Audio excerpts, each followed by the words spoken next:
guys. So yeah, there's a bit of chop in the market, particularly in the bond market as we get closer to FOMC, which is less than 24 hours away now, about 22 hours away.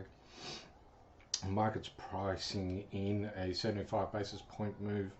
It'll be interesting though as to what the dot plot will be in terms of the US Fed's trajectory of interest rates and also the commentary around it. Looking at the latest data that the Fed have got, the inflation is still high, jobs are still relatively strong, showing a little bit of weakness, and we'll get another jobs number on Friday, but that's after this. I don't see them pivoting just yet, to be honest. The inflation picture hasn't slowed down. And the market, whilst the bond market is sort of treading water, really, as we can see over here the last couple of days, it hasn't really moved. There's been a bit of up and a bit of down, but effectively you've been stuck on that 4% or thereabouts within a couple of basis points for the best part of a week as we get closer to the date. The biggest risk I see in the market is the stock market. So it's has been right up. Let's go to the stock market. Sorry. And the Dow, I don't bother following the Dow. It's the leading 30, but it's such a small snapshot of what's happening in the US that I put the Dow in the minors. It's had a massive rally, right? The best in 30 or 40 years. In a best monthly return in quite a long time, but such a small snapshot of what's happening in the bigger picture of the US economy, and that's why I look at the S&P 500. But it too has been pretty strong, and it's that Christmas rally, right? Interestingly, and this is where the concern is this VIX factor, is that everybody's hedged against a massive run to the upside. What they're not hedged against is a massive run to the downside, and therefore if the market does fall, it'll fall quicker as people start to hedge and either unload their positions or start hedging, and then that will increase the pace of the rally. You get massive falls like that when the market's not hedged, right? So if you look there in May, where it was VIX, as we can see, VIX was coming off in May as the market was unprepared for a downturn, and then you get those violent downturns rather than a sort of gradual decrease if the market is hedged. So yeah, to me there's more risk to the downside than the upside because VIX is not pricing it in. VIX is largely ignoring any move to the downside. And if the Fed do get hawkish in their commentary and their dot plot, then yeah, the downside risk is exacerbated.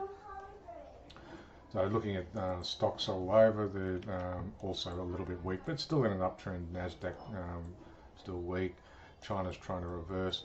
And Aussie, interestingly, ran higher on the RBA, only raising by 2.5 basis points. As you can see, I've got short the Aussie dollar or the Aussie stock market, a bit of a double top here around the 7,000 handle.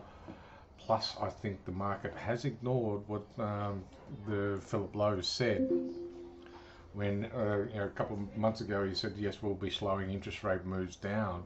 He pivoted from that yesterday.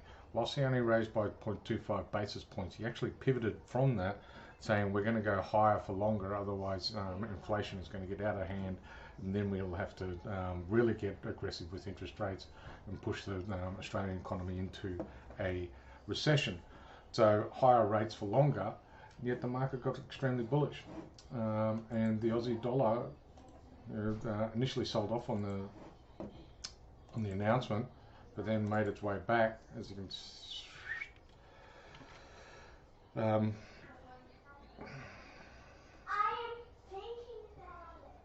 It's in here. Initially sold off on the news and then rallied back. So the Aussie dollar also largely ignored the issue that we're going to have rates for longer. So yeah, I think whilst the market hasn't read the pivot from Lowe, and they are reading a pivot from Powell, I think they're wrong. I think, particularly in the stock market, I think it's all wrong. And prices in the bond market are not reflecting what the stock market's doing, and that happens so often. And the stock market is always wrong. So just be a little cautious ahead of FOMC. But this downtrend could well be in place.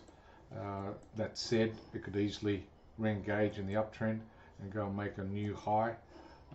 And the euro dollar, which I was looking for a buy here, haven't seen that buy yet. There's been no sort of indication of any strength for an extended period of time. The 4 hour had a couple of bars, but I didn't buy into it. I'm looking for the daily to do that, and the daily hasn't shown. You can see it's closing on towards the low. There was a bit of a sort of non-committal day there, so I'm not seeing that. But if this trend line or channel stays in play, where's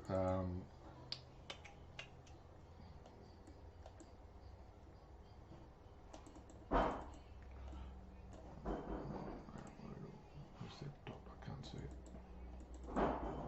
Here it is.